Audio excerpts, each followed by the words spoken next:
خواتین پنجاب میں اس وقت جیسے کام کر رہی ہیں، ان کو دیکھتے ہوئے اپوزیشن پہلے یہ کہتی تھی کہ 3 عورتیں جو ہیں انہوں نے پنجاب کو سنبھالا ہوا ہے۔ اب آپ کو کیا لگتا ہے کہ جو یہ انتشار کی سیاست ایک چل رہی ہے اور باہر جو بھی فسادات ہو رہے ہیں، کیا یہ بھی کاپی کرنے کی کوشش کر رہے ہیں کہ ہم اپنی خواتین کو آگے کر کے سیاست کروائیں؟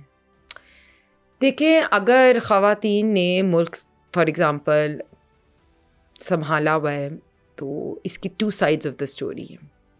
ایک side of the story for example C M صاحبہ مریم نواز شریف صاحبہ، پنجاب کی پہلی خاتون وزیر اعلیٰ who makes the history of Punjab. ان کی اسپیچ کو ہم دیکھیں، ان کے پنجاب کے ریفارمز دیکھیں، ان کے ایگریکلچر کے ریفارمز دیکھیں، تو اگر ہم اس سائڈ پہ دیکھیں پازیٹیو تو دیٹس ویری گڈ۔ ہم مریم اورنگزیب کو دیکھیں، the way she is senior minister and she is handling ابھی اسموک کا جو ایشو تھا، ہاؤ کتنا چیلنجز ہم نے فیس کیے لیکن انہوں نے کس طرح ہینڈل کیا، جس طرح اسما بخاری اپنی منسٹری میں information, this is the positive side of the story. But on the other hand if you see the negative side, for example فتنہ فساد کی پالیٹکس، فار ایگزامپل ملک کے اندر انتشار کریٹ کرنے کی پالیٹکس، فار ایگزامپل جھوٹ پروپیگنڈا کی، تو وہ بھی ڈفرینٹ سائڈ ہے۔ تو it's for you to decide, یا آپ 3 خواتین جو ہیں وہ ملک کے اندر پازیٹیو پوزیشننگ کر رہی ہیں ملک کی، یا 3 women who want to create propaganda for the country. So that's for you to decide. اچھا ہنا صاحبہ، یہ بتائیے گا، کیا آپ سمجھتی ہیں کہ جیسے شہباز شریف صاحب مشہور تھے شہباز سپیڈ کے نام سے بطور سی ایم، کیا مریم نواز صاحبہ بھی اسی طرح جو ہیں وہ مریم سپیڈ سے مشہور ہو جائیں گی اور آگے وہ وزیر اعظم بھی بن سکتی ہیں ان فیوچر؟ دیکھیے، مریم نواز شریف صاحبہ جو ہیں ان کو سپر سی ایم کا خطاب دیا ہے، and you know she has very tough role models in front of her. ایک طرف ان کے والد میاں محمد نواز شریف صاحب جو انہوں نے بہت ٹف مطلب ان کے لیے بینچ مارک سیٹ کیا ہے، اور دوسری طرف ان کے چچا میاں محمد شہباز شریف صاحب۔ بٹ آئی تھنک مریم نواز شریف صاحبہ is a super C M, and جس طرح انہوں نے کہا انہوں نے 100 دنوں میں ایک سینچری مکمل کی، تو ان کے اگر ہم پروجیکٹس گنیں تو 100 دنوں میں بہت زیادہ تھے، تو I think why not, she is a perfect candidate to be the prime minister of the country, and I think she will make great optics. She is very hard working. She is actually a super CM, and she can be super PM for the country, and especially having a prime minister who is a woman, I think, and Maryam Nawaz Sharif being that would be great. اچھا یہ بتائیے، Punjab women protection authority جو ہے اس کا basic مقصد کیا ہے؟ کیونکہ موسٹلی جو خواتین ہیں اس کو ان اتھارٹی کے بارے میں معلوم ہی نہیں ہے کہ ایک اتھارٹی ایسی قائم ہے جو خواتین کے حقوق کے لیے لڑتی ہے، جو کام کرتی ہے۔ کیونکہ ابھی آپ جو ہے اپوائنٹ ہوئی تھی وہاں پہ، تو آپ کو کیا لگتا ہے کہ ان چیلنجز کو فیس کرنا پڑ رہا ہے یہاں پہ؟ دیکھیں، پنجاب ویمن پروٹیکشن اتھارٹی، یہ بہت اچھا کویشچن ہے، and that's a fundamental question you raise. 2016 میں Punjab violence against women act آیا، جس میں any sort of violence towards women, کسی بھی قسم کا تشدد خواتین پہ، چاہے وہ ڈومیسٹک وائلنس ہو، چاہے وہ فزیکل ابیوز ہو، ایموشنل ابیوز ہو، یا فائنینشلی بھی ابیوز ہو، تو وہ is considered as a crime. 2016 میں that law was passed, and after that 2017 میں دا اتھارٹی جو ہے وہ بنی، اور اس کے بعد ہمارا پہلا violence against women centre Multan جو ہے وہ بنا۔ It's a state of the art centre. It was made under the chief ministership of Mian Shahbaz شریف صاحب۔ آپ کو پتہ ہے کہ وہ as a C M he was also very clear with women rights and women empowerment and women protection. تو that was the state of the art centre, اور اس کا مقصد یہ تھا کہ اگر ایک خاتون کسی بھی قسم کی وکٹم اس سینٹر میں آئیں تو اس کو ایف آئی آر سے لے کر ان کی لیگل پروسیڈنگ، ان کو ایڈوکیسی، ان کو ریہیبلیٹیشن، وکٹمس کو کسی بھی قسم کا تحفظ یا فیسیلیٹیشن کی ضرورت ہو تو ان کو ملے۔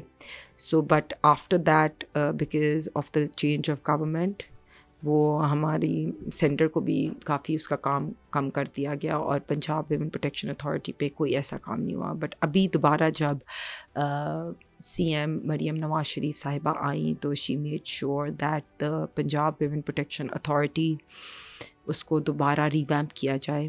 Violence against women centre Lahore جو ہے وہ اپ کمنگ ڈیز میں ول بی لانچڈ. اسی طرح violence against women centre Rawalpindi and Faisalabad وہ بھی الحمد للہ in the coming months will be started.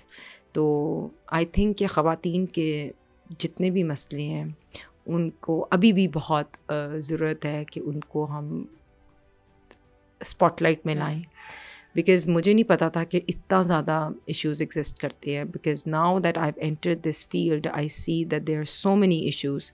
چاہے آپ ڈومیسٹک وائلنس دیکھ لیں یا رپورٹنگ آف ڈومیسٹک وائلنس دیکھ لیں, ابھی بھی ہمارا کلچر ایسا ہے کہ گھریلو تشدد پہ آواز اٹھانا بڑا مشکل کام ہے. بالکل. اسی طرح خدا نخواستہ اگر ریپ وکٹمز ہو, ٹھیک ہے, ان کے لیے جسٹس اینڈ تک لینا اور میک شور کرنا کہ جو ملزم ہیں ان کو بیہائنڈ بارز ہوں. اسی طرح آنر کلنگ, ابھی تو شکر الحمد للہ وہ it's a crime against the state, because آپ کو پتہ ہے آنر کلنگ میں کئی دفعہ پیرنٹس یا کئی دفعہ فیملی جو ہے وہ they don't want to come forward to raise an F I R against, because تو وہ honour killing is a crime against the state. اسی طرح کئی دفعہ ہمیں خود ایکشنز لینے پڑتے ہیں, لیکن ابھی بھی بہت زیادہ کام خواتین کے ایشوز پہ ہونا باقی ہے. لیکن with your platform I would say that thank you for covering this in the 16 days of activism. We start this 25th of November سے ہمارا violence against women international day start ہوا, اور within these 16 days we are raising this voice on your platform also.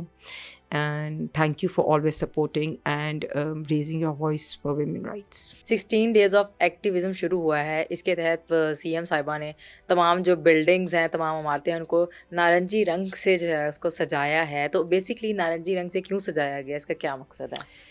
دیکھیں, آپ نے بھی آج orange پہنے ہیں اینڈ اسی طرح میں نے بھی ٹرائی کیا, because it's kind of called paint the world orange, in the sense کہ ہم سب اکٹھے ہو کے 25 نومبر سے لے کے 16 دن ہم اپنے آواز بلند کریں. کسی بھی قسم کا ڈومیسٹک وائلنس, کسی بھی قسم کا تشدد خواتین کے لیے, تو all of us unite together and it's just a symbol to raise a voice. اصل میں بات ہوتی ہے کہ اینڈ پہ کیا کام ہو رہا ہے. اور آپ کو پتہ ہے کہ ہماری سی ایم مریم نواز شریف صاحبہ نے اپنی پنجاب اسمبلی کی پہلی اسپیچ میں یہ کہا کہ any sort of violence against women is my red line, and she means it.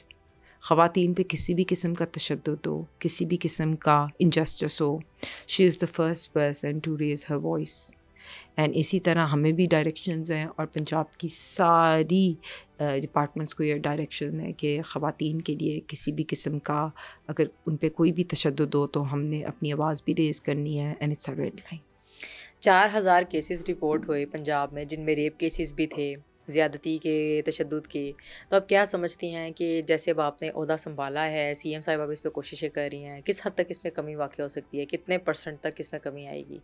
ان شاء اللہ تعالیٰ ایک تو اچھی بات ہے رپورٹنگ ہو رہی ہے. پہلے تو بہت سے ایسے کیسز ہوتے تھے جو رپورٹ ہی نہیں ہوتے تھے, ان رپورٹڈ چلے جاتے ہیں. ابھی بھی میں آپ کو بتاؤں کئی دفعہ ایسی میں وکٹمس کو ملتی ہوں, اور اگر ایک ریپ وکٹم ہے اور وہ 10 سال کی بچی ہے اور وہ گنگا رام یا سروس ہاسپٹل میں گئی ہے, تو ادھر گئی ہے تو کیونکہ وہ کسی پروسیجر سے گزر رہی ہے تو اس کو ہاسپٹل کی وجہ سے FIR کٹوانی پڑی. بہت سی ایسی بچیاں ہیں جس کے پیرنٹس ابھی بھی سمجھتے ہیں کہ اگر خدا نخواستہ وہ ریپ وکٹم ہے تو وہ کوئی عزت کا مسئلہ ہے, اس لیے وہ نہ ہی کٹوائے FIR. تو سب سے امپورٹنٹ تو وہ رپورٹنگ از امپورٹنٹ, اینڈ آپ رپورٹ کریں گے تو آپ کو انصاف ملے گا نا. بہت سے ایسی ہماری فیملیز ہیں جو رپورٹ نہیں کرتی. تو I would like to say that on your platform کہ وی کی not close our eyes to the number of cases of rape اور ڈومیسٹک وائلنس اور آنر کلنگ اور سیوسائڈ اور مرڈر. میں ابھی جیسے آپ کو بتاؤں کہ جب میں نے یہ عہدہ سنبھالا تو 9 جولائی کو میں نے I got the notification and the next day مجھے پہلا کیس جو آیا وہ ثانیہ زہرا کا آیا. اور ثانیہ زہرا کا کیس ایسا تھا کہ وہ بروٹلی بچی جو ہے اس کو قتل کیا گیا, لیکن اس کو ایک رنگ دے دیا کہ یہ سیوسائڈ ہے. So I had to start from scratch, ہمیں اس کی قبر کشائی کرا کے اس کا پوسٹ مارٹم کرا کے لاہور فورینسکس کی لیبارٹری میں پورا اس کو جب انصاف دینا پڑا تو وہ ایک بڑا اپ ہل اسٹرگل تھا. تو آئی تھنک کہ اسٹل وی نیڈ